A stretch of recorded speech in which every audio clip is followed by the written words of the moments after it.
Good morning to all of you.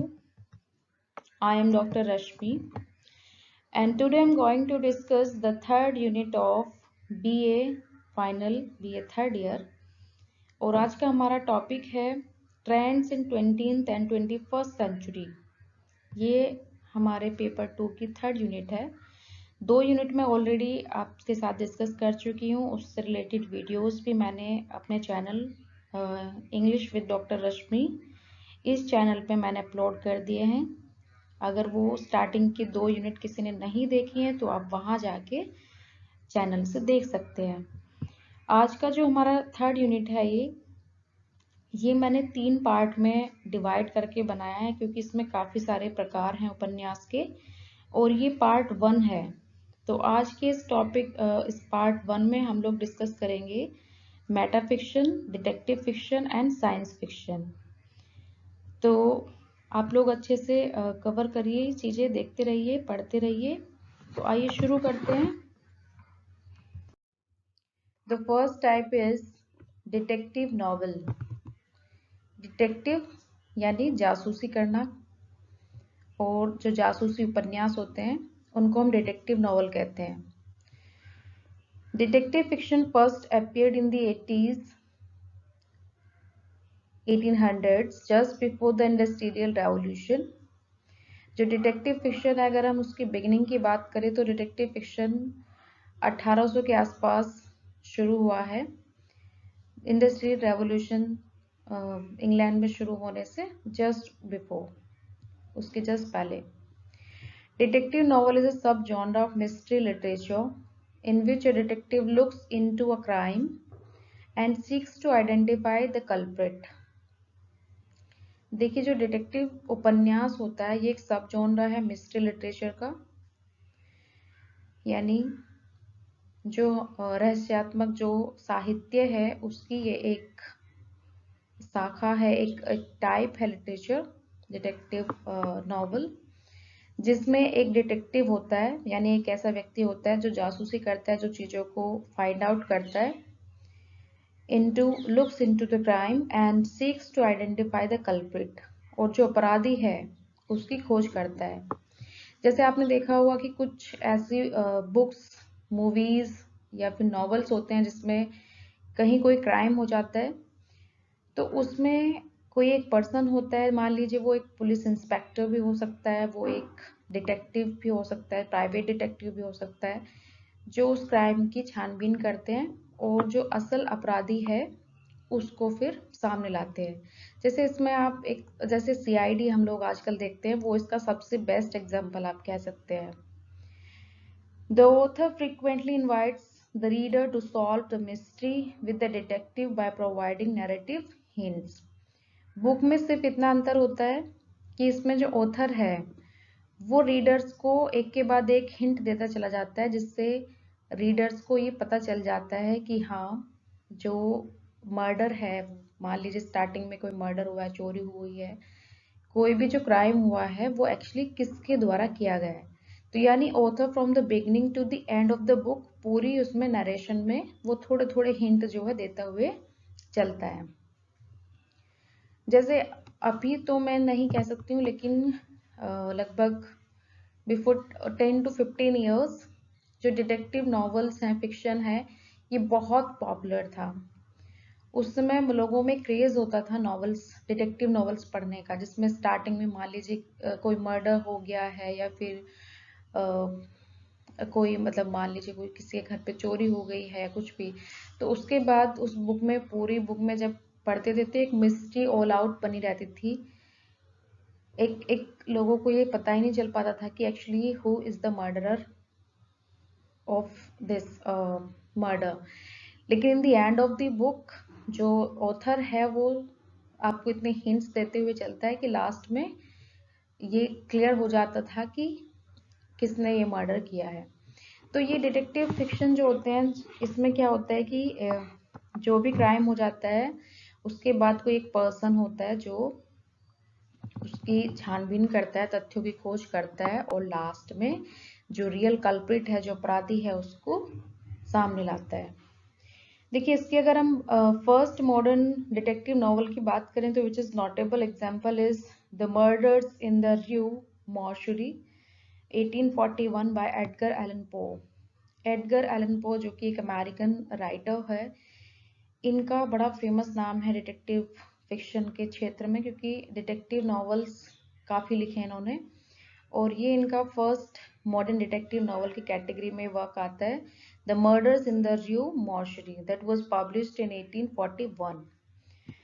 इसके कुछ other examples भी मैंने यहाँ पे मेंशन किए हैं, जैसे murders in the Orient Express by Agatha Christie. Again Agatha Christie एक ऐसा नाम है, जब भी डिटेक्टिव नॉवेल्स की हम बात करते हैं तो अगाथा क्रिस्टी का नाम सबसे पहले आता है।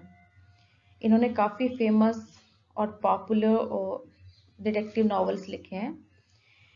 Then second work is the name of the rose by Umberto Eco, जो 1980 में पब्लिश हुआ है। The girls with the dragon tattoo by Stieg Larsson, जो 2005 में आया। तो ये कुछ इसके अदर एग्जाम्पल्स हैं। नेक्स्ट हमारा वर्क है साइंस फिक्शन। अब हम देखते हैं साइंस फिक्शन क्या है। साइंस को तो सब जानते ही हैं, फिक्शन यानी उपन्यास, novel. Science fiction is a genre of writing that focuses on futuristic themes, innovative technologies, space exploration, and other scientific themes. जो साइंस फिक्शन है ये एक राइटिंग की, एक लिटरेचर की जॉनर है जो कि फोकस करती है फ्यूचरिस्टिक थीम्स, यानी फ्यूचर में जो चीज़ें होने वाली हैं उनको ये दिखाता है। इनोवेटिव टेक्नोलॉजी, यानी टेक्नोलॉजी के क्षेत्र में क्या क्या इनोवेशंस हो रहे हैं या होंगे। जैसे अभी आपने देखा होगा कि रोबोट जो है सॉरी रोबोट बनाए जा रहे हैं जो कि ह्यूमनिस्टिक रोबोट, और इस तरह से जो चीज़ें हैं ये भी इनोवेटिव टेक्नोलॉजी का एक पार्ट है। स्पेस एक्सप्लोरेशन और अदर साइंटिफिक थीम्स, यानी जितनी भी साइंटिफिक थीम्स है, जैसे आपने देखा होगा हॉलीवुड की जो मूवीज़ होती हैं वो काफ़ी फ्यूचरिस्टिक चीज़ों पे बेस्ड होती हैं, तो एक तरीके से वो भी साइंस फिक्शन की कैटेगरी में आती है, क्योंकि इसमें फिक्शन क्या है, इमेजिनरी, और साइंस यानी साइंस तो साइंस है, यानी नए नए जो एक्सप्लोरेशन और नए जो इन्वेंशंस हो रहे हैं। तो साइंस फिक्शन में क्या होता है कि इसमें फ्यूचर में जो चीज़ें घटित होंगी उनको दिखाया जाता है, या फ्यूचर में जो चीज़ें होने वाली हैं उनको लेके वैसा कोई सब्जेक्ट मैटर लेके जो है ये जो बुक है वो लिखी जाती है। Although science fiction is technically a subgenre of a larger fiction genre, most authors and readers view it as a separate one. हालांकि जो साइंस फिक्शन है ये एक सब जॉनर है फिक्शन का ही, लेकिन बहुत सारे जो रीडर्स हैं वो इसको अलग मानते हैं, because it encompasses such a large and varied field on its own, क्योंकि इसका एक बहुत बड़ा क्षेत्र अपना है। यानी साइंस फिक्शन में जो है बहुत बड़ी बड़ी जो थीम्स है, जो इश्यूज हैं, और जो नई नई टेक्नोलॉजीज आ रही हैं, डेवलप हो रही हैं। जैसे आपने देख रहे होंगे कि सोशल मीडिया में आजकल नए फीचर्स आ रहे हैं, नई नई चीज़ें इन्वेंट की जा रही हैं हर एक क्षेत्र में, चाहे वो आपका कृषि का क्षेत्र हो, चाहे आपका पढ़ाई से रिलेटेड हो, कंप्यूटर से रिलेटेड हो, या फिर आपके ये रोबोट वगैरह हैं, जितनी भी चीज़ें हैं हर एक चीज़ में एक नए डेवलपमेंट, नई इन्वेंशंस हो रहे हैं। तो इन सारी चीज़ों को लेके जो बुक्स लिखी जाती हैं उनको हम साइंस फिक्शन की कैटेगरी में रखते हैं। जैसे इसका एग्जांपल है true story, it is a work of science fiction written by the satirist Lucian एक राइटर हैं जिन्होंने ये वर्क लिखा है साइंस फिक्शन और true story. Next example is Mary Shelley's Frankenstein, जो कि 1818 में पब्लिश हुआ था। ये भी बहुत फेमस वर्क है फ्रैंकेस्टाइन। इसमें भी जैसे आपने रोबोट मूवी देखा होगा, जैसे उसमें जो डॉक्टर वर्सी जो होते हैं वो एक रोबोट बनाते हैं और बाद में वो उन्हीं पे मतलब उन्हीं की जान लेने के लिए तैयार हो जाता है। सेम ऐसे ही कुछ इस बुक में होता है मैरी शेली का जो फ्रैंकेस्टाइन है, कि इसमें जो डॉक्टर है वो एक रोबोट बनाता है, बट वो रोबोट बाद में इतना ज़्यादा पावरफुल हो जाता है कि वो उस बनाने वाले को ही, अपने मास्टर को ही मार देता है। तो ये जो बुक है ये इस तरह की ये सब साइंस फिक्शन की कैटेगरी में आती है। Science fiction authors started experimentation with the genre in the 1960s and 70s। यानी अगर हम इसके शुरुआत की बात करें तो लगभग 1960 और 1970 के आसपास साइंस फिक्शन लिखना शुरू हुआ। Adding literary elements and more inventing story telling technique, और इसमें कुछ स्टोरी टेलिंग और कुछ एलिमेंट्स जो है लिटरेचर के वो ऐड किए गए, और उसके बाद साइंस फिक्शन जो है वो एक जॉनर के रूप में शुरू हुआ लिखना। नेक्स्ट है मेटाफिक्शन। देखिए मेटाफिक्शन ये हम लोगों के लिए और आप लोगों के लिए एक नया एक शब्द है। मेटाफिक्शन देखा जाए तो ये एक नया शब्द है, लेकिन ये कोई नई जॉनर नहीं है, नया कोई प्रकार नहीं है लिटरेचर का। ये पहले से ही लिखा जा रहा है, चला आ रहा है। और जो ये शब्द है इसका सबसे पहले प्रयोग किया था विलियम एच गैस ने 1970 में अपनी book fiction and the figures of life. यानी जो विलियम एच गैस की जो बुक है fiction and the figures of life, इसमें ये शब्द का सबसे पहले यूज हुआ है।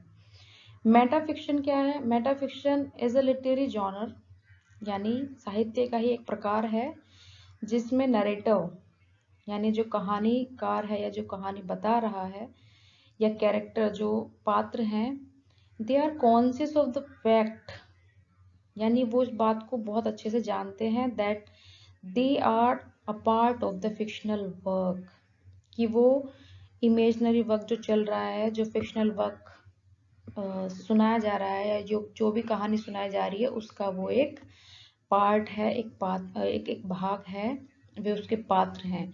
यानी ये चीजें वो जानते हैं, समझते हैं। सीधे सरल शब्दों में अगर आप कहें तो जैसे आज के समय में हम नाटक देखते हैं, मूवीज देखते हैं, उसमें जो कैरेक्टर्स प्ले करते हैं, परफॉर्मेंस जो देते हैं, उनको पता होता है कि they are just doing performance, they are acting on the stage और on the screen.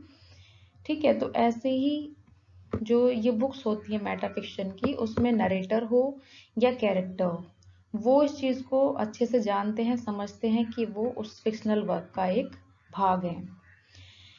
Metafiction deviates from traditional narrative standard and is frequently most closely related to postmodern prose। जो मेटाफिक्शन है वो ट्रेडिशनल नैरेटिव से हटके है और लगभग post modern pros से काफी कुछ रिलेटेड है। Fictional writings of this type can be found in plays, video games, novels, short stories, films and television. इस तरह की जो राइटिंग है यानी मेटाफिक्शन जो है वो प्लेज में, वीडियो गेम्स जो हम बच्चे देखते हैं, हम लोग चलाते हैं, जो भी नॉवेल्स में, शॉर्ट स्टोरीज, फिल्म्स या फिर टेलीविजन जो प्रोग्राम होते हैं, जो डेली शॉप्स हम देखते हैं, वो सब में मेटाफिक्शन जो है वो एप्लीकेबल है, क्योंकि इनमें जो कैरेक्टर्स होते हैं उनको पता होता है कि they are just doing acting and they are just performing on the screen, है ना। तो मेटाफिक्शन क्या है कि मेटाफिक्शन में कैरेक्टर्स को, जितने भी लोग प्ले कर रहे हैं परफॉर्मेंस, वो सब इस बात से अवेयर होते हैं कि वो केवल एक रोल प्ले कर रहे हैं और वो इमेजनरी उनके नाम है, इमेजनरी उनके रोल हैं। Some examples of metafiction are the Canterbury Tales by Geoffrey Chaucer, Giles Got Boy by John Bart, and French Lieutenant Women by John Fowles। ये कुछ एग्जाम्पल हैं, इसमें मैंने 3 बुक के नाम लिखे हैं। फर्स्ट है कैंटरबरी टेल्स, जो कि जोफ्रे चौसर का काफ़ी फेमस वर्क है। इसमें 29 पिलग्रिम्स की कहानी बताई गई है, जिसमें चौसर भी ऐड है, चौसर एज ए नरेटर उसमें शामिल है। देखिए चौसर इसमें राइटर भी है और एक नरेटर भी है, और जब वो इस बुक को लिख रहा है तो वो इस बात को बहुत अच्छे से जानता है कि जो वो वर्क लिख रहा है उसमें वो एक इमेजिनरी नरेटर के तौर पे अपनी भूमिका निभा रहा है। ठीक है, तो मेटाफिक्शन में यही होता है कि इसमें कैरेक्टर्स को और नरेटर जो भी है उसको ये बात बहुत अच्छे से पता होती है कि they are just doing roles and they are just performing in the imaginary tales. ठीक है, तो आज के हमारे ये 3 टॉपिक थे जिसमें हमने डिटेक्टिव नॉवल, मेटाफिक्शन और ये आपका साइंस फिक्शन डिस्कस किया है। आगे के जो रिमेनिंग टॉपिक है वो मैं नेक्स्ट वीडियो में आपसे डिस्कस करूंगी। तब तक के लिए आप इसको अच्छे से स्टडी करते रहिए, और कहीं कोई चीज़ समझ नहीं आती है तो आप नीचे कमेंट बॉक्स में लिख सकते हैं, या किसी को कोई नया टॉपिक कुछ पढ़ना है, समझना है, तो वो भी आप नीचे लिख सकते हैं। ठीक है, so thanks to all of you.